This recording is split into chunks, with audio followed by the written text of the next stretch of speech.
Hey, what's happening, Herpers? I don't know if you can hear me over the waves crashing behind me, but this week I'm on vacation, so I didn't have time to make a normal video, but I did film some amazing marine wildlife while I was out here, so it's different than what you normally get on the channel, and I still wanted to have something to post this Monday. So I hope y'all have a fantastic week, and we'll just get right into the video of some of the highlights of the marine life I saw while in San Diego.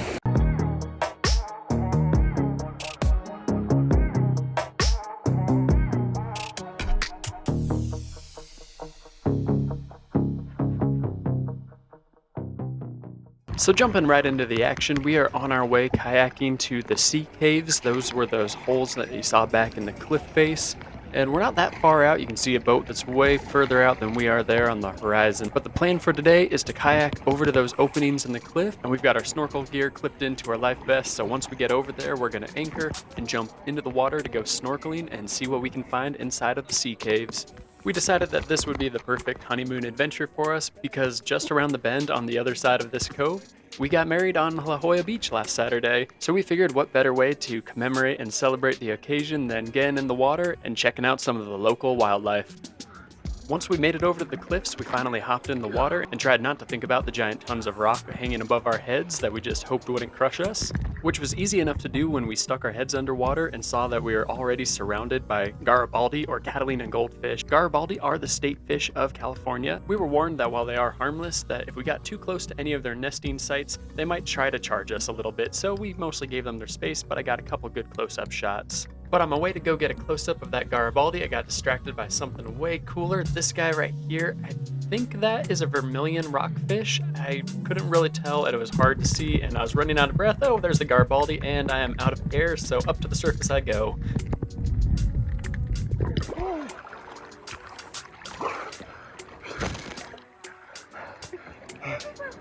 There's a really cool camouflage fish down here. Oh, really? Yeah. I tried to find that same rockfish again to get a better look at it, but he blended in really well, or he took advantage of me going up for air as his chance to escape. Either way, I wasn't able to find him again, but you can see just how many Garibaldi are all over this area. And luckily none of them are perceiving me as a threat yet. These guys do get very territorial around their nesting sites, and one of the signs that they're about to attack, and this isn't a joke, you will hear their teeth chattering as they come towards you. Little clicking sounds warn you to get away before they try to bite you, and they are known to try to bite divers, although they are more or less harmless to people.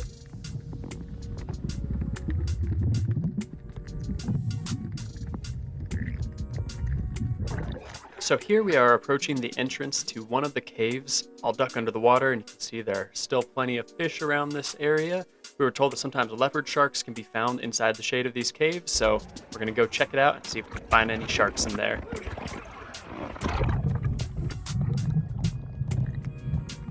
And sweet, so not a leopard shark, but I'm gonna try to dive down and get you a closer look. I just saw this little orange fish with all those bright stripes on them, and I believe that is just a juvenile version of the Garibaldi. They have these really bright turquoise stripes on them, or almost electric blue stripes on them as juvenile fish, but as they grow, they lose that hint of color and become the solid orange fish that you see all around me now. And then a quick resurface just to clear my snorkel of water, and I got back underwater just in time to see this black fish. I'm not entirely sure what this one was, and it was moving so fast that I never got a great look at him, but from what the tour guides told me, I'm guessing it was a blacksmith fish, which is also in the damselfish family along with the Garibaldi, and are known to live in this section of the La Jolla Preserve. I plan on going back down to track the fish and get a better video of him for identification, but when I came back up for air, I heard that the sea lions were putting on a show.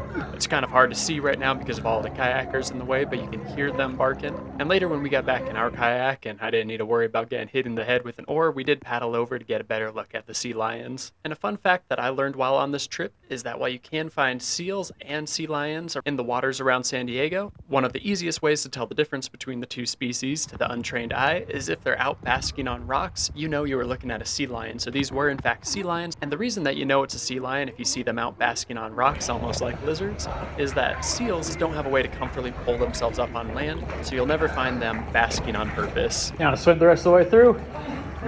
No? I'm gonna go through. I'll come around and meet you.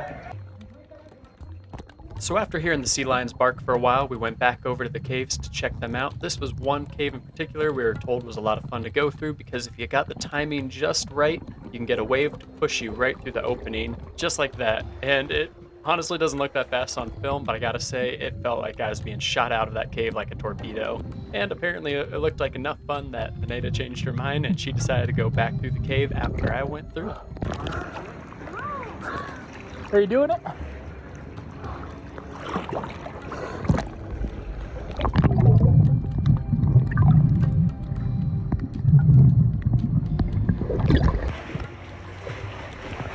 On my second pass through the cave, I didn't get the timing quite right, so a wave didn't push me through as quickly, but because I went through it slower, I got to see this cool sea creature that I missed the first time. I had to swim against the tide, so it was a little difficult to get back to him. There it is, you see it. I believe that is a solitary anemone or a sunburst anemone, but I want to make sure that I mention I am not nearly as confident in identifying sea life as I am with identifying reptiles, so if anybody disagrees with any of my identifications in this video, let me know down in the comments because I love to learn and I find this stuff endlessly fascinating. When I finally came up for air again, we surfaced to find this seagull egging on these two fighting sea lions. Luckily, it looks like they both decided to take the higher route and turn backs on each other. The seagull was disappointed because he had money on the big guy, but we were just happy we didn't have to swim out of the way of whichever sea lion decided to bail on the rock.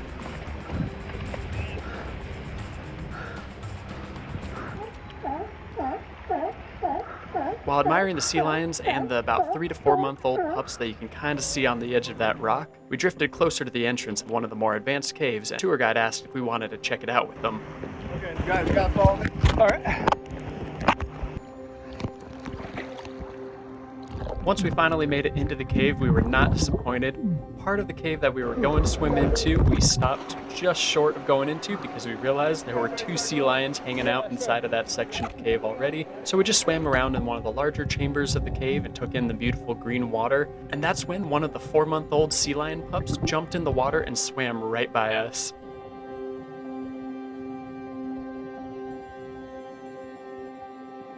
Words cannot explain how cool of an experience this was. This was easily the highlight of the dive, and I've got to be honest with you, snorkeling in ocean water like this was kind of a little bit outside of both of our comfort zones, but this right here is why it's important to push your limits on what you're comfortable with, because sometimes the most incredible experiences come to you only after pushing your limit on what you thought you could do and what you thought you were comfortable with. Speaking of which, our awesome tour guide Pat offered us one last chance to stretch a little bit further out of our comfort zones on the exit. He explained that if we wanted to take the easy way, we could follow the baby sea lion out of the cave, or we could follow him out of the cave under a section of rock that you have to hold your breath and dive under to clear. If you come look, you can see where we're going through right here.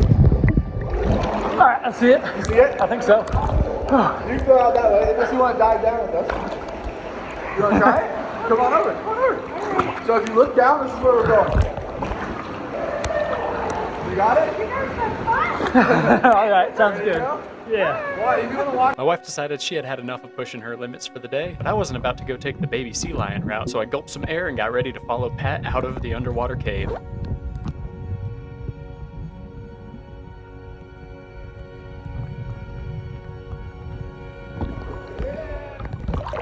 Once we joined back up after exiting the cave, we got back into our kayaks, said goodbye to the sea lions, and began the paddle back to the shore. But our adventures weren't over for the day because that night while we were getting dinner, we found out that the restaurant we were having dinner at was only 900 feet away from one of the most haunted houses in America. Now, in all honesty, I don't really believe in ghosts, but my whole life I've appreciated and enjoyed all things spooky and creepy, and I had even heard podcast episodes about the Whaley house and seen ghost hunting shows that visited the Whaley house, so we had to check it out. And as skeptical of a person that I normally am, I've got to say, the house felt weird. We've been to Zach Baggins' haunted house in Vegas, we've been to a couple of other haunted locations, we've been out camping in creepy places, but there was something that just felt heavier here. It could have been the extreme care and detail that the museum put into preserving the home and to accurately telling the story of the Whaleys and the tragedies that fell upon the family the entire time they tried to occupy the home. All this is just to say that the house felt creepy enough while we were in it, but then when we got home we heard this recording and got real creeped out. I was filming through the lens of the stereoscope, an old-timey tool that makes pictures look 3D, and I don't remember hearing this voice until after I got home and was going back over the footage from the tour.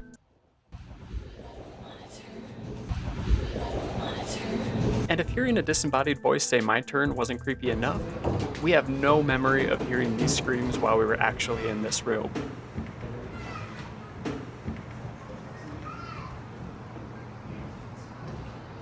Now, full disclosure, there was an open window in this room and it looks down on a fairly busy street in Old Town San Diego, so maybe somehow the screaming was coming from outside and we just didn't notice it in person with the crowd noise of the rest of the tour that we were on. Anyway, I think that's the most reasonable explanation. Like I said, I'm a skeptic, but I'm not going to pretend like hearing those wails while I was going back over the footage didn't creep me out at least a little bit, especially when I remember the tour guide's story about how the Whaley's daughter died after drinking a bottle of arsenic she found while the family was visiting the beach. While this particular Whaley did not die in the home, many people believe that her spirit returned to the home and that it still resides there to this day. Now, what happened to us next will depend on your opinion and probably your level of superstition. The next day, we went back to the beach to say goodbye to the ocean. It was the last day of our trip, and even though we got a late start on the day, we wanted to see if there were any tide pools left that we could still check out. We ended up finding this stretch of rock that was still exposed just below Sunset Cliffs, and we were taking our time to enjoy some of the wildlife. A lot of these little crabs were scurrying around the rocks, picking up little pieces of debris and other ocean detritus to snack on, like this cute little crab here. I believe this little guy is a shore crab, and it looks like he's snacking on some sort of invertebrate. Oh, and I spooked him, so down into his hole he goes. And then, this was more or less supposed to be the end of the video. I was just filming some B-roll of the waves crashing against the shore, taking in the sight for myself, just enjoying the last few minutes of our vacation and honeymoon, when something really scary happened that, depending on your sensibility, was either just some very interesting lucky timing or unlucky timing, or perhaps was the curse of the Whaley house, following us back to the ocean where the youngest Whaley died at 2 years old. We might need to get off this soon. There's some big waves coming. Look out, here it comes.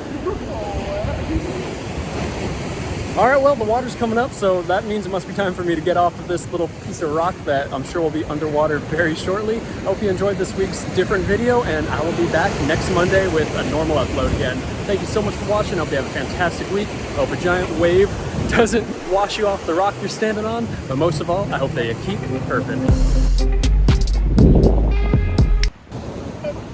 I just filmed the outro, and if I rolled another second longer, that entire cliff that was just behind me just fell off, and so a huge wave and a bunch of debris this way. You can see all of it in the ocean. We're luckily both okay, but you can see it all down in the ocean, and that, holy cow, thank God we weren't over there. Look how much it filled up the tide pools we were just looking at. Holy cow, and these were the tide pools we were just in.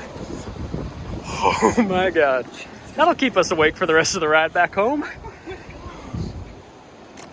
Wow.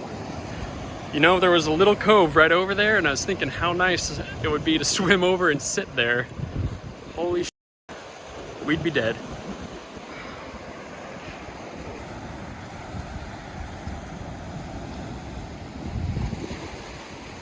This was just insane. When the chunk of cliff collapsed, it sounded like a really loud wave coming from the wrong direction, and I had just enough time to stand up with my wife and for us both to kind of turn our backs so the rocks being shot in the air wouldn't hit us in the face. Then we went back to the top of the cliff to see how bad the damage was, and we weren't the only ones. 2 lifeguards that saw the dust cloud caused by the collapse drove over from where they were stationed to check in and make sure that nobody got buried alive. Luckily, I had just been checking out that little cove and had kind of considered swimming over to it, so I was able to confirm that no person was hurt during the collapse. Anyway, I would love to hear your opinion down in the comments. Was this just some bad timing for a beach day, or were we followed back to the beach by the Whaley curse?